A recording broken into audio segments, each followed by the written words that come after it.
Jokowi bertahan dalam dolalah semacam kesesatan. Ya, kesesatan politik, kesesatan ekonomi, mungkin juga kesesatan moral.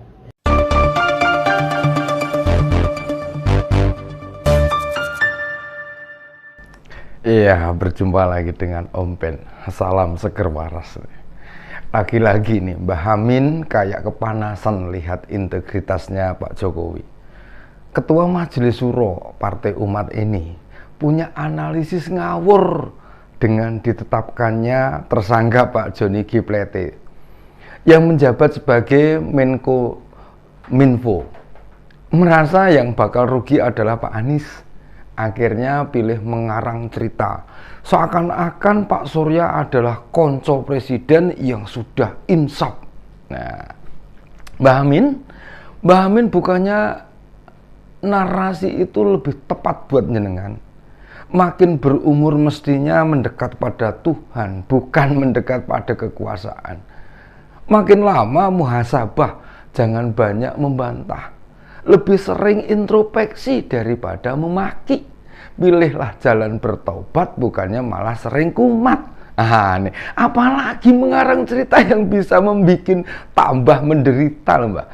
Biasanya sih postingan di channel Mbah Amin seperti tadi bicara politik tentang kasus Pak Johnny kemarin. Viewersnya tembus di atas 150.000. Cuma kali ini postingannya nggak hanya ditonton kader Partai Umat atau pendukung koalisi perubahan saja, tapi juga banyak hatersnya.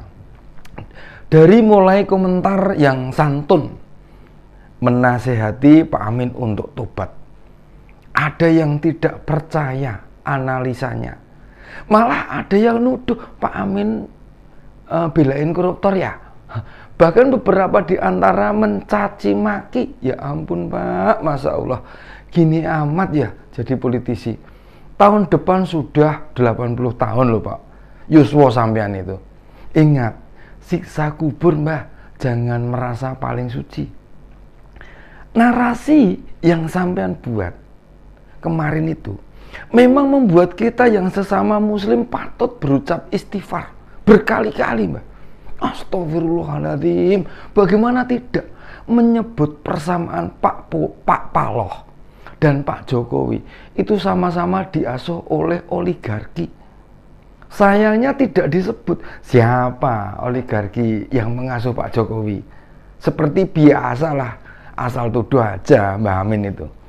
Perbedaan keduanya, kalau Pak Jokowi disebut ingin terus menyengsarakan rakyat dan menguntungkan konglomerat, juga disebutnya bertahan dalam dolalah.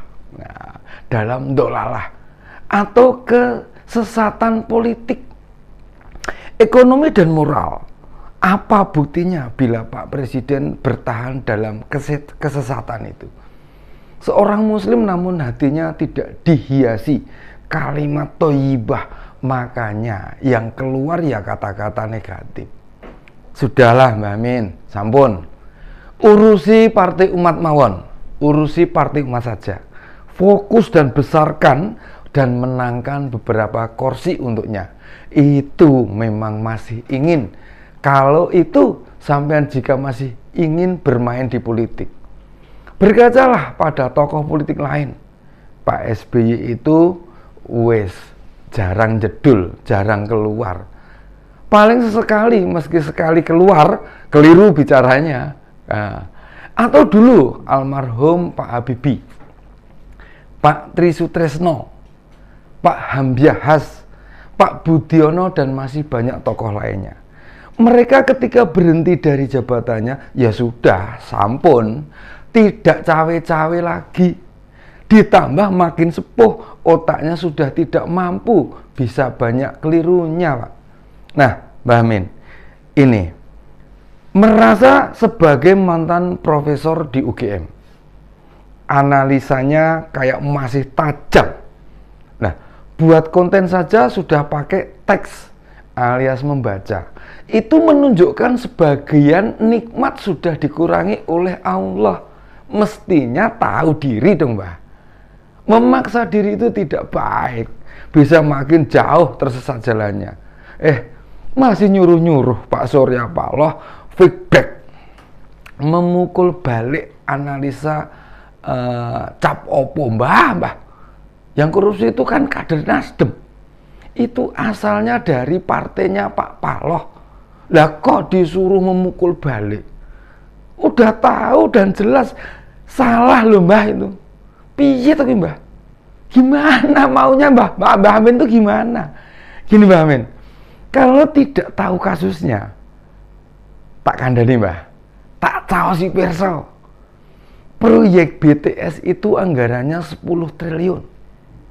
Yang direalisasikan 2 triliun. Tapi kata Pak Mahfud, itu pun barangnya nggak tahu ada di mana. Gimana mau mukul balik mbah? Coba. Makanya Pak Paloh bilang tidak ingin menduga ada politisasi di kasus Pak Joni ini. Sebab dia tahu kalau makin dibela Nasdem bisa makin hancur nih Nasdem.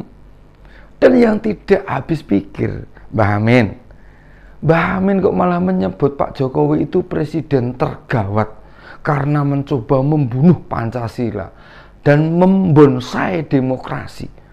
Kalau saya orang terdekat presiden, video Mbah Amin ini tak tuntut balik. Kurang ajar sekali nih fitnahnya nih. Bicara tanpa mikir sama sekali. Bukti atau tanda-tanda membunuh Pancasila dan membonsai demokrasi itu apaan? Bisa nunjukkan nggak sampean? Wong masa jabatan mau diperpanjang Pak Jokowi nggak mau. Periode ditambah jadi 3 juga ditolak. Pak Jokowi menolak loh Pak. Anak-anaknya mau pilkada, maju pilkada, itu membunuh Pancasila. Cek saja. Anak Pak SBY maju pilkada enggak? Anak Pak Amin yang 5 biji itu pernah jadi wakil rakyat atau gagal nyalek apa enggak? Apa bedanya? Masih minta Pak mantan Jaksagung Pak Prasetyo untuk kasih segepok dokumen korupsi konco-konco Pak Jokowi segala. Itu menteri atau pejabat lain serta ketua partai meski pendukung pemerintah. Ya kalau melanggar pidana dijeblosin ke penjara. Mbah Amin, apa lupa beberapa kejadian? Nih diantaranya Pak Setia Novanto, ketua umum Golkar sekaligus ketua DPR saat itu kena kasus. Mas Romli yang ketua umum P3 juga tersandung suap. Lalu ada Pak Edi Prabowo dari Gerindra, pas menjabat Menteri Kelautan Perikanan masuk tahanan. Ada Pak Juliari Batubara, Menteri Sosial dari PDIP, tetap diproses Pak, pidana juga. Pak Rio Capella, Sekjen Nasdem yang pertama kena, sekarang Pak Joni, Sekjen berikutnya juga diproses oleh kejaksaan. Apakah itu data dari Pak Prasetyo semua? Tentu tidak. Tentu tidak Pak. Kalau Mbah Amin punya bukti, bawa saja ke kepolisian atau ke kejaksaan, biar diproses Mbah. Apa Mbah Amin tidak ingat?